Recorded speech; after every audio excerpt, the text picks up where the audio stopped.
रक्षा कवच पाओ।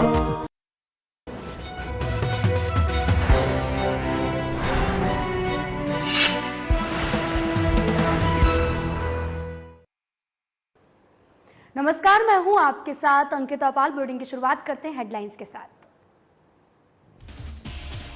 केदारनाथ धाम में दीपावली की धूम। धाम में दिवाली और कपाट बंद होने की भव्य तैयारियां। 10 क्विंटल से अधिक फूलों से सजा बाबा केदार का दरबार। कैबिनेट मंत्री सौरभ बहुगुणा पहुंचे कालीमठ मंदिर। कालीमठ मंदिर में विधि विधान से की पूजा अर्चना। मंत्री ने प्रदेशवासियों के सुख समृद्धि और कल्याण की कामना। सरोवर नगरी नैनीताल में दिवाली की धूम। जगह जगह लगाई गई रंग बिरंगी लाइटें, तो वहीं दिवाली को लेकर लोगों में खासा उत्साह। ऋषिकेश के बाजारों में धनतेरस पर लोगों ने खरीदे जेवरात और बर्तन। बीते साल की तुलना में धनतेरस पर रौनक रही कम। दुकानदारों की उम्मीदों पर फिरा पानी। हरिद्वार पुलिस को मिली सफलता। खनन कारोबारी पर जानलेवा हमला। मामले में 5 आरोपी गिरफ्तार। घटना में प्रयुक्त तमंचा, कारतूस और मोटरसाइकिल बरामद।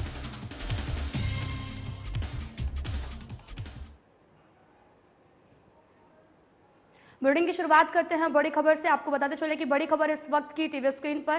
केदारनाथ विधानसभा उपचुनाव को लेकर राजनीतिक दलों ने झोंकी ताकत। केदारनाथ सीट को फतेह करने को लेकर बीजेपी कांग्रेस में कड़ी टक्कर। बीजेपी के बड़ा इम्तिहान तो कांग्रेस के लिए होगी संजीवनी बूटी। पूर्व में बीजेपी और कांग्रेस के प्रत्याशी रह चुके हैं केदारनाथ से विधायक। उपचुनाव के लिए 6 उम्मीदवारों के लिए नामांकन। बीजेपी से आशा नौटियाल और कांग्रेस से मनोज रावत मैदान में।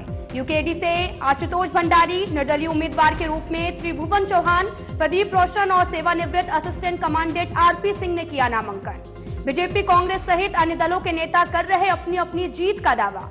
बड़ी खबर जहां पर दिवाली के बाद में प्रचार प्रसार में आएगी तेजी।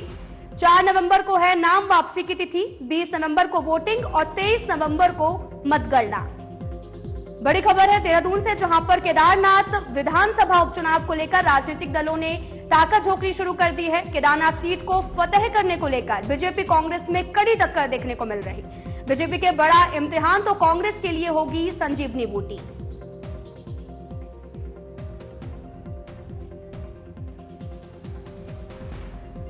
चार नवंबर को है नाम वापसी की तिथि और 20 नवंबर को वोटिंग और 23 नवंबर को मतगणना। आपको बताते चले कि 20 नवंबर को वोटिंग होनी है और 23 नवंबर को मतगणना।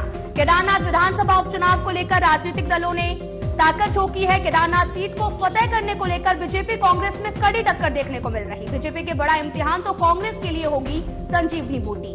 पूर्व में भी बीजेपी और कांग्रेस के प्रत्याशी रह चुके हैं केदारनाथ से विधायक। उपचुनाव के लिए 6 उम्मीदवारों ने नामांकन कर लिया है और बीजेपी से आशा नौटियाल, कांग्रेस से मनोज रावत मैदान में है। बीजेपी कांग्रेस सहित अन्य दलों के नेता कर चुके हैं अपनी अपनी जीत का दावा।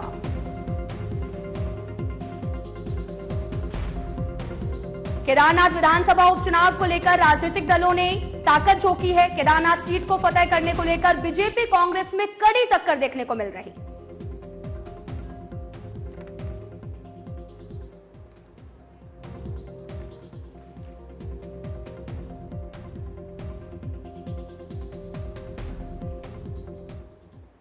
तो इसी खबर पर ज्यादा जानकारी के लिए हमारे साथ में ब्यूरो चीफ कमल शर्मा जुड़ चुके हैं। कमल जी, आपसे जानना चाहेंगे कि उपचुनाव को लेकर लगातार तैयारियां चल रही हैं, तो वहीं नामांकन का दौर भी जारी है। हाँ अंकिता, कहें तो अब आज अंतिम दिन था यहाँ पर और वो भी निकल चुका है। और कहें तो अब 4 तारीख को पूरी पिक्चर क्लियर हो जाएगी कितने प्रत्याशी इस उपचुनाव में यहाँ पर खड़े हैं। कुल मिला के हम कहें स्थिति स्पष्ट है कि कांग्रेस और भारतीय जनता के पार्टी के बीच में ही यहाँ पर टक्कर होनी है। भले चाहे यूकेडी का उम्मीदवार है, निर्दलीय उम्मीदवार भी यहाँ खड़े हैं कहीं पर। सबसे बड़ी बात यह है कि जब 4 तारीख आएगी और नाम वापसी का दिन जब खत्म हो जाएगा तब पता चलेगा कि मैदान में कौन कौन से खिलाड़ी हैं। पर कुल मिला के कहें भारतीय जनता पार्टी और कांग्रेस से अभी तक कोई ऐसा बागी उम्मीदवार ने कोई नामांकन नहीं किया है, क्योंकि लगातार आवाजें निकल रही थी, आवाजें उठा रहे थे, लेकिन वहीं दोनों पार्टियों ने बागियों को दबाने का काम किया है और नॉमिनेशन नहीं करने दिया है। तो कुल मिला के कहें अब जो टक्कर है भारतीय जनता पार्टी कांग्रेस के बीच में होगी। और दिवाली के बाद, क्योंकि दीपावली कैसे त्योहार है कि अब 4-5 दिन की छुट्टियां आ गई हैं और नामांकन की जब अंतिम वो हो जाएगा कि कौन कौन नाम वापसी के बाद क्या स्थिति बनती है, तो चुनाव की फिर तेजी शुरू हो जाएगी। 20 नवंबर को यहाँ पर चुनाव होना है, 23 नवंबर को मतगणना होनी है। पर अगर हम कहें तो लगभग एक हफ्ते बाद से कहीं ना कहीं चुनाव प्रचार में दोनों दलों द्वारा, भारतीय जनता पार्टी, कांग्रेस द्वारा अब प्रचार में तेजी आ जाएगी। जी, कमल शर्मा जी, आपसे ये भी जानना चाहेंगे कि पूर्व में बीजेपी और कांग्रेस के प्रत्याशी भी यहां पर केदारनाथ से विधायक रह चुके हैं, तो वहीं उपचुनाव के लिए 6 उम्मीदवारों ने अभी तक नामांकन किया, तो उसमें से बीजेपी से आशा नौटियाल और कांग्रेस से मनोज रावत मैदान में है, तो कैसा मुकाबला रहने वाला है? हाँ, कहे तो आज भारतीय जनता पार्टी के प्रदेश अध्यक्ष आज हमारे से उनकी इस बारे में भी चर्चा भी हो रही, तो उन्होंने कहा है कि केदारनाथ से हमने ये प्रयास किया है कि महिला प्रत्याशी को टिकट दिया जाए, और यही हमने इस बार भी फिर किया है, क्योंकि शैला रानी बात वो भी महिला प्रत्याशी थे, लेकिन बीमारी के कारण कहीं ना कहीं जब उनकी अगस्त में डेथ हो गई तो ये यहाँ उपचुनाव हो रहे हैं, और फिर हमने आशा नौटियाल को यहाँ पर टिकट दिया है, जो 2 बार भारतीय जनता पार्टी के चुनाव निशान पर यहाँ पर एमएलए भी जी, विधायक भी रह चुकी हैं, फिर पार्टी ने उनके ऊपर दांव खेला है। तो वहीं मनोज रावत की बात करें, वो 1 बार विधायक रह चुके हैं कांग्रेस से, और उसके बाद 1 बार हार भी गए थे, लेकिन अब फिर कांग्रेस पार्टी ने उस मनोज रावत पे ही यहाँ पर भरोसा जताया और उनको टिकट दिया है। तो कुल मिला के कहें भारतीय जनता पार्टी और कांग्रेस के बीच में टक्कर होनी है। भारतीय जनता पार्टी अब जो बात कर रही है, एक तो सरकार उनकी यहाँ पर है, राज्य में सरकार है जहाँ कहीं ना कहीं फायदा जरूर मिलता है, साथ ही संगठन, और सबसे बड़ी बात कहें, उन्होंने पहले ही अगर हम कहें तो जब चुनाव घोषणा होने से पहले ही लगभग 2-3 महीने से हम लगातार देख रहे थे कि भारतीय जनता पार्टी के वरिष्ठ नेता, सारे मंत्री वहां लगातार केदारनाथ के उप विधानसभा के दौरे कर रहे थे और लोगों से लगातार वहां पर मेलजोल चल रहा था, कार्यक्रम लगातार करते थे। मुख्यमंत्री वहां पर लगे हुए थे, वो भी क्यों वहां पर पहुंचे थे। तो कुल मिला के कहें भारतीय जनता पार्टी का यही कहना है कि हम अच्छे मार्जिन सीट जीतने जा रहे हैं। कांग्रेस भी लगातार इसी वादों को कर रही है। उन्होंने कहा जितनी भी भारतीय जनता पार्टी की नाकामियां हैं, और वहीं सबसे बड़ी बात है कि ये जो केदारनाथ सीट है एक आस्था से जुड़ा हुआ प्रश्न है, क्योंकि बाबा केदारनाथ धाम इसी विधानसभा के अंतर्गत आता है। तो वही अब देखना है, दोनों पार्टियां दावा कर रही हैं, अब किसको सफलता मिलती है और वहां की जनता किस प्रत्याशी को अपना भरोसा जताते मत देती है। तो हमें 23 तारीख का इंतजार करना पड़ेगा। और अभी हम कहें, अभी चुनाव प्रचार में वो भी तेजी भी नहीं है, क्योंकि मैंने कहा ना, अभी 1 हफ्ते बाद 4 तारीख को अंतिम तिथि है नाम वापसी को, और उसके बाद सारी पिक्चर क्लियर हो जाएगी। तो हम बताएं अगले हफ्ते से, मतलब 7-8 तारीख के बाद कहीं ना कहीं जब चुनाव प्रचार में जब तेजी आएगी, जब निकल के चीजें आएंगी, वहीं कांग्रेस और भाजपा के बीच में बयानबाजी होगी, एक दूसरे के खिलाफ वहां कई मुद्दों को देखिए कौन कौन से मुद्दे वहां पर रखे जाते हैं, तो सारी पिक्चर क्लियर होगी। तो कुल मिला के कहें मामला दिलचस्प होगा। दोनों पार्टियां दावा कर रही हैं, अब यही देखना बाबा केदारनाथ का किस प्रत्याशी को आशीर्वाद मिलता है। और 23 तारीख को जब मतगणना होगी, जब मशीनें की पेटियां खुलेंगी, तब पता चलेगा किसको वहां की जनता ने आशीर्वाद दिया है। जी कमल जी, जैसा कि आपने बताया कि दिवाली के बाद में प्रचार में तेजी आएगी, 4 नवंबर को नाम वापसी की तिथि है, तो यहाँ के क्या क्षेत्रीय मुद्दे हैं कि जनता उनको ध्यान में रखकर प्रत्याशी को जाकर वोट करेगी? हाँ अंकित, अभी तो भारतीय जनता पार्टी का एक ही कहना है कि उनका कहना है उनकी सरकार है। बाबा केदारपुरी जब ये 2013 में यहाँ पर आपदा आई थी, और उसके बाद नए केदार धाम का निर्माण किया जा रहा, पुनः निर्माण जारी है, और भी बहुत विकास के कार्य वहां पर किए हैं।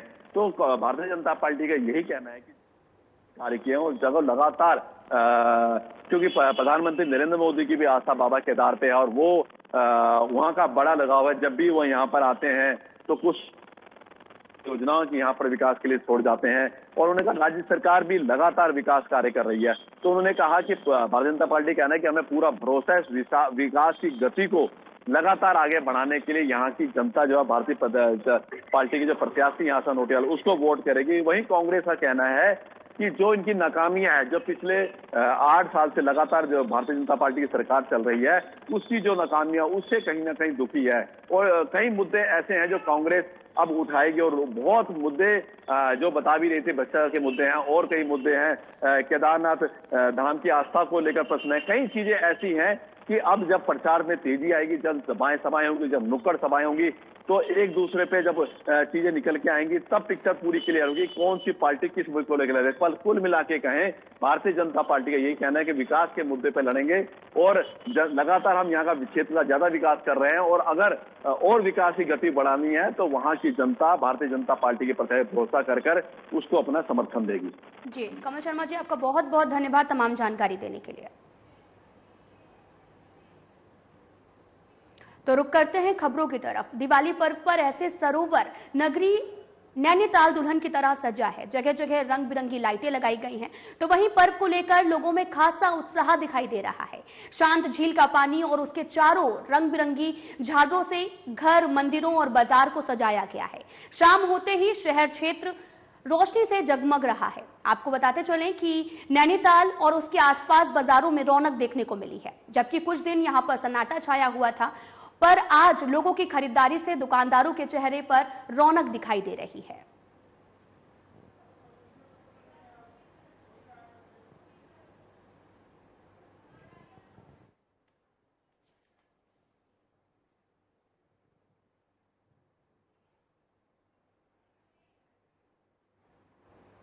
तो ऊखीमठ से बड़ी खबर, जहां पर आपको बताते चलें कि लगातार आपको टीवी स्क्रीन पर भी दिखा रहे हैं, जहां पर कैबिनेट मंत्री सौरभ बहुगुणा पहुंचे हैं कालीमठ और कालीमठ मंदिर में विधि विधान से पूजा अर्चना की। कैबिनेट मंत्री सौरभ बहुगुणा ने मां काली का आशीर्वाद लिया है। केदारनाथ उपचुनाव में बीजेपी की जीत को लेकर भी माता रानी का लिया आशीर्वाद। प्रदेशवासियों के सुख समृद्धि और कल्याण की कामना।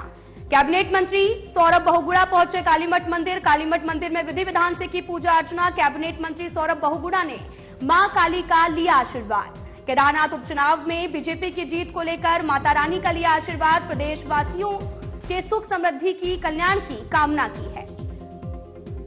कैबिनेट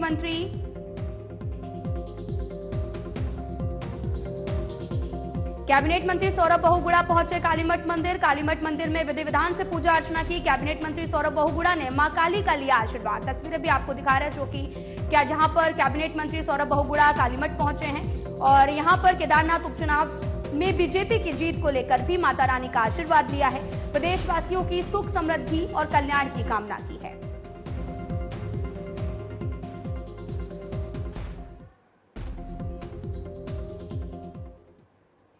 फिलहाल यहां रुकते हैं एक छोटे से ब्रेक के लिए।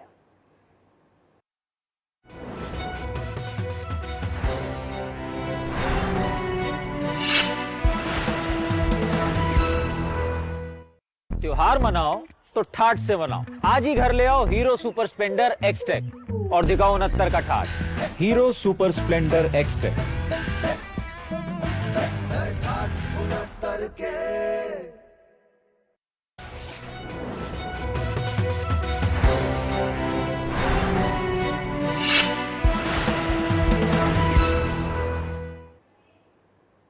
ब्रेक के बाद स्वागत है आप सभी का। तो खबर एमओयू से है, जहां पर आपको बताते चले कि एमओयू को लेकर राज्य के स्थानीय उत्पादों की आपूर्ति के लिए उत्तराखंड सरकार और आईटीबीपी के बीच में एमओयू हुआ है। जहां पर आपको बताते चले कि सीएम धामी और पशुपालन मंत्री सौरभ बहुगुणा की उपस्थिति में हुआ एमओयू। वाइब्रेंट विलेज योजना के अंतर्गत स्थानीय उत्पादों जिंदा बकरी, भेड़, चिकन और मछली की आपूर्ति के लिए भी समझौता हुआ है। सचिव डॉक्टर BVRC पुरुषोत्तम और आईटीबीपी से आईजी संजय गुंजियाल ने किया हस्ताक्षर। मुख्यमंत्री धामी ने अधिकारियों को निर्देशित किया है राज्य के स्थानीय उत्पादों की उपलब्धता पर्याप्त मात्रा में रहे। आईटीबीपी को सब्जियों, दूध, पनीर, अंडा की आपूर्ति को लेकर बनाए व्यवस्था। स्थानीय आजीविका बढ़ाने में अहम भूमिका निभाएगा ये समझौता। सीएम धामी ने कहा सालाना 200 करोड़ रुपए के कारोबार का अनुमान है। स्थानीय लोगों का आईटीबीपी के साथ में बढ़ेगा संपर्क। सीमांत क्षेत्रों में रहने वाले लोग देश के पहरी। स्थानीय उत्पादों को बढ़ावा देने के लिए आईटीबीपी ब्रांड एम्बेसडर की भूमिका में करेगा कार्य। पशुपालन मंत्री सौरभ बहुगुणा ने केंद्रीय गृह मंत्री अमित शाह और सीएम धामी का जताया आभार। पशुपालकों और मत्स्य पालकों की आजीविका में वृद्धि के लिए महत्वपूर्ण निर्णय। पलायन को रोकने में भी मदद मिलेगी। समझौते से 80 से अधिक सहकारी समितियों के माध्यम से लगभग 11,000 से अधिक पशुपालकों को मिलेगा सीधा लाभ। 7,000 महिलाएं भी शामिल। बड़ी संख्या में भेड़, बकरी, मछली और पशुपालकों को विपणन के लिए बाजार कराया जा रहा उपलब्ध। आपको बताते चले कि राज्य के स्थानीय उत्पादों की आपूर्ति के लिए उत्तराखंड सरकार और आईटीबीपी के बीच में एमओयू हुआ है और साथ ही सीएम धामी और पशुपालन मंत्री सौरभ बहुगुणा की उपस्थिति में हुआ एमओयू। वाइब्रेंट विलेज योजना के अंतर्गत स्थानीय उत्पादों जिंदा बकरी, भेड़, चिकन और मछली की भी आपूर्ति के लिए समझौता हुआ है। सचिव डॉक्टर BVRC पुरुषोत्तम और आईटीबीपी से आईजी संजय गुज्याल के लिए भी हस्ताक्षर किए हैं और मुख्यमंत्री धामी ने अधिकारियों को निर्देशित किया है। आईटीबीपी को सब्जियां, दूध, पनीर, अंडा की आपूर्ति के लिए व्यवस्था बनाएं। स्थानीय आजीविका बढ़ाने में अहम भूमिका निभाएगा ये समझौता। सालाना 200 करोड़ के कारोबार का अनुमान जताया है। स्थानीय लोगों का आईटीबीपी के साथ में संपर्क भी बढ़ेगा। सीमांत क्षेत्रों में रहने वाले लोग देश की पहली हैं। स्थानीय उत्पादों को बढ़ावा देने के लिए आईटीबीपी ब्रांड एम्बेसडर की भूमिका में काम करेगा। पशुपालन मंत्री सौरभ बहुगुणा ने केंद्रीय गृह मंत्री अमित शाह और सीएम धामी का आभार व्यक्त किया है।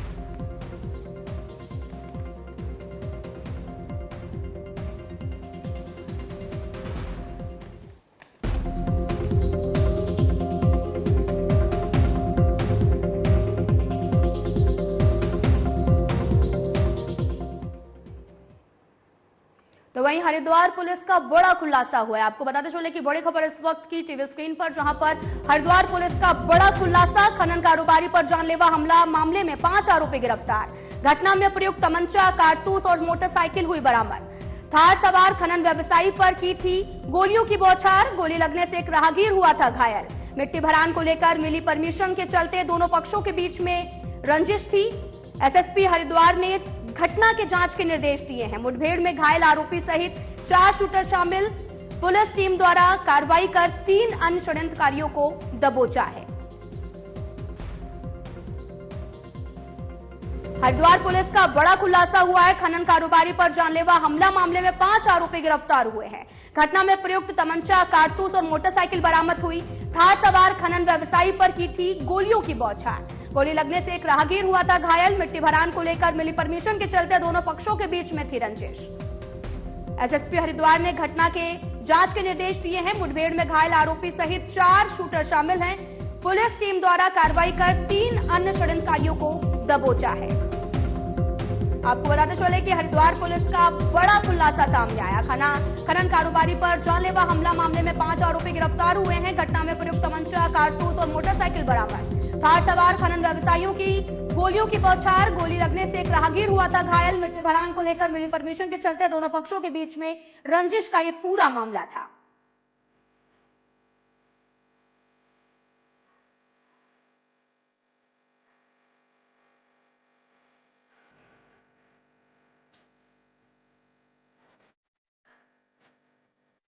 तो आपको बताते चलते हैं कि यहाँ पर प्रमोद डोभाल जो कि एसएसपी हरिद्वार से, उन्होंने इस पूरे मामले की जानकारी दी है। क्या कुछ कह रहे, सुनाते हैं आपको।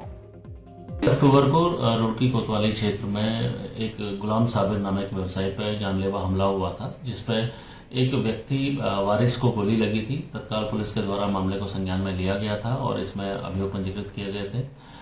जो अभियुक्तों के पकड़ने को लेकर लगातार प्रयास हम लोग कर रहे थे। इस प्रयास में बहादुराबाद थाना क्षेत्र में मुठभेड़ में एक व्यक्ति घायल हुआ था, उसको पुलिस के द्वारा पकड़ा गया था। उसी से पूछताछ के बाद कुछ अन्य नाम प्रकाश में आए थे और कल से आज सुबह तक लगातार पुलिस के प्रयासों से 5 अन्य अभियुक्तों को पकड़ा गया है। और इसमें जो मुख्य अभियुक्त है सुधीर, जिनके द्वारा ये पूरी घटनाक्रम को अंजाम दिया गया था, जिसके द्वारा लोगों ये जो हमारे मुलजिम हैं उनको इकट्ठा करके इसके ऊपर जानलेवा हमला किया गया था। इसकी निशानदेही पर जो प्रयुक्त तमंचे हैं, मोटरसाइकिल हैं, उनको पुलिस के द्वारा कब्जे में लिया गया है। 5 अभियुक्तों को न्यायिक परीक्षा में भी जेल भेजा जा रहा है और इनके विरुद्ध आगे गैंगस्टर एक्ट तक की कार्रवाई पर हम लोग कोशिश करेंगे कि अभियुक्तों के खिलाफ सख्त कार्रवाई की जाए। तो वहीं दिवाली को लेकर आपको बताते चले कि केदारनाथ में भव्य आयोजन किया गया है। आपको बताते चलें कि केदारनाथ में महापर्व दिवाली की धूम देखने को मिल रही। केदारनाथ में दिवाली और कपाट बंद होने की भव्य तैयारी। फूलों से सजा बाबा केदार का दरबार। 10 क्विंटल से अधिक फूलों से सजाया गया केदारनाथ धाम। दीपावली के पर्व पर धाम में की जाएगी भव्य आरती। 3 नवंबर को बंद होंगे बाबा केदार के कपाट। भैया दूज के अवसर पर प्रातः 8:30 पर शीतकाल के लिए बंद होंगे कपाट। बाबा केदार के दर्शन के लिए भारी संख्या में पहुंची भक्तों की भीड़। 17 नवंबर को बद्रीनाथ धाम के कपाट होंगे बंद। गंगोत्री के 2 नवंबर और यमुनोत्री के 3 नवंबर को कपाट बंद होंगे। आपको बताते चले कि केदारनाथ में महापर्व दिवाली की धूम देखने को मिल रही है। केदारनाथ में दिवाली और कपाट बंद होने की भव्य तैयारियां की गई हैं। फूलों से बाबा केदार का दरबार भी सजा है। 10 क्विंटल से अधिक फूलों से सजाया गया केदारनाथ धाम।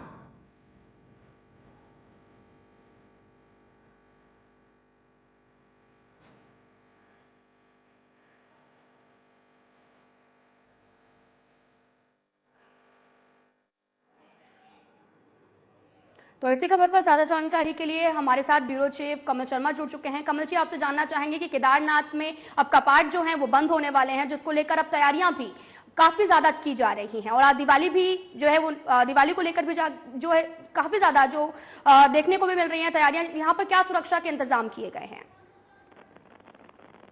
अंकिता, धार्मिक जगह में ऐसे कोई सुरक्षा के इंतजाम नहीं होते, भक्त आते दर्शन करते। हाँ, व्यवस्थाओं बनाने के लिए वहां पर पुलिस बल थोड़ा लगाया जाता है। सुरक्षा की कोई ऐसी बड़ी बात नहीं है। उत्तराखंड जो है देवभूमि है, बड़ा शांत इलाका है, कोई ऐसी घटनाएं नहीं होती, पर व्यवस्थाओं को बनाने के लिए यहाँ कहीं ना कहीं पुलिस बल लगाया जाता है। तो कुल मिला के कहें, अब अंतिम चरणों में अगर कहें, अंतिम दिनों तक के लिए रह गई है चारों धाम की यात्रा। क्योंकि अगर सबसे पहले की अगर हम बात करें तो 2 तारीख को यहाँ पर गंगोत्री धाम के कपाट बंद होने चाह रहे हैं शीतकालीन के लिए। यहाँ गौमुख है, जहां से माँ गंगा उद्गम होता है, गंगोत्री धाम है, वहां के 2 तारीख को कपाट बंद हो रहे हैं। और साथ ही यमुनोत्री धाम, जहां पर यमुनोत्री में निकलती है, यम का वहां पर मंदिर है, मां यमुनोत्री का मंदिर है वहां पर। तो कहें तो 3 तारीख को यमुनोत्री और बाबा केदारनाथ, जहां सबसे ज्यादा श्रद्धालु वहां पर आता है और सबसे ज्यादा श्रद्धालु की हम आस्था देखते हैं लगातार। और जहां अभी तक हम बात करें, लगभग 20-22 लाख के लगभग श्रद्धालु खाली केदारनाथ के दर्शन बाबा ने किए हैं। तो 3 तारीख को बाबा के जो है कपाट बंद हो रहे हैं अगर हम कहें। और अगर भगवान बद्री विशाल की सबसे बड़ी बात करें, वहां अभी समय है जहां बैकुंठ धाम भी कहा जाता है, स्वयं नारायण निवास करते हैं, महालक्ष्मी वहां पर निवास करती है। अगर वहां की हम बात करें तो 17 नवंबर को कपाट वहां के बंद होंगे। तो सबसे लास्ट में जो है भगवान बद्री विशाल के कपाट बंद होंगे। और सबसे बड़ी बात मैं आपको और बता दूं कि भले 31 अक्टूबर को सब जगह दिवाली मनाई जा रही है, लेकिन जो बाबा भगवान बद्री विशाल में अगर कहें, महालक्ष्मी और नारायण की जो पूजा होगी, वहां 1 तारीख का दिन रखा गया है और वहां 1 तारीख को पूजा का व्यवस्था रखी गई है। तो कुल मिला के हम कहें, अब कुछ ही दिन यहाँ पर चारों धाम की यात्रा के शेष आ गए हैं, पर श्रद्धालु का कहें तो श्रद्धालु लगातार वहां पर पहुंच रहे हैं। और दिवाली की कहें तो विशेष इन धामों को सजाया जाता है। बद्रीनाथ धाम हो, केदार हो, गंगोत्री हो, फूलों की सजावट की जाती है, विशेष लाइटिंग की सजावट की जाती है। और कहें तो बड़ी पूजा पाठ वहां पर होती है, लगता है होगी। और लोग इस दिन पहुंचते भी हैं। कहा जाता है कि जिस दिन अमावस्या होती है, 31 और 1 को इस बार अमावस्या पड़ रही है, अगर अमावस्या की पूजा का विशेष महत्व माना जाता है। तो अमावस्या की पूजा में हम देखते हैं कि लोग कहीं भी होते हैं तो उस दिन जब पूजा होती है, वो दिन की हो चाहे रात की, मेन अगर हम कहें तो विशेष रूप से मानी जाती है। इसलिए भी बाबा के द्वार में यमुनोत्री, गंगोत्री, भगवान बद्री विशाल के कपाट पे लोग पहुंच रहे हैं। और लगातार ये देख रहे हम सिलसिला जारी है। सबसे अंतिम मैंने बताया कि भगवान बद्री विशाल के 17 तारीख को कपाट बंद होने हैं।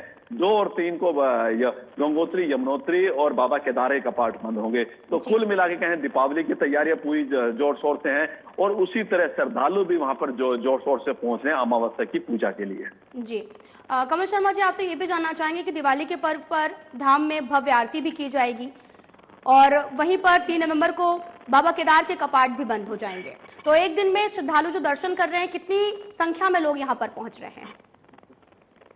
हाँ अंकिता, मैंने आपको बताया है कि सबसे ज्यादा अगर हम कहें तो बाबा केदार के द्वार पे भी पहुंच रहे हैं। हेली सेवा पूरी फुल है और भी लगातार श्रद्धालु वहां पर पहुंच रहे हैं। अगर हम एक आंकड़ा लगभग लगाएं तो लगभग 25 से 30 हजार चारों धाम में इस टाइम श्रद्धालु वहां पर पहुंच रहे हैं। जो हम स्थिति देख रहे हैं, सबसे ज्यादा बाबा केदार और भगवान बद्री विशाल के द्वार पर अधिकतर श्रद्धालु की संख्या है, कद्री और केदार में। पर हम यहाँ देख रहे हैं, मैंने बताया ना कि अमावस्या को विशेष पूजा का महत्व होता है। और इस दिन हम देख रहे हैं कि बहुत ऐसे लोग हैं जो अमावस्या की पूजा के लिए वहां पर पहुंच रहे हैं। तो कुल मिला के व्यवस्थाएं चाक चौबंद है, लगातार व्यवस्थाएं चल रही हैं और कुल मिला के कहें तो यात्रा सकुशल चल रही है। और मुझे लगता है ये जो आंकड़ा है अंतिम लास्ट तक जाके लगभग 50 लाख के आसपास पहुंचेगा।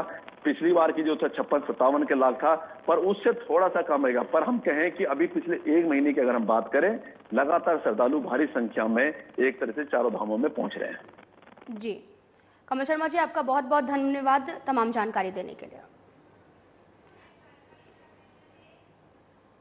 फिलहाल में इतना ही, नमस्कार।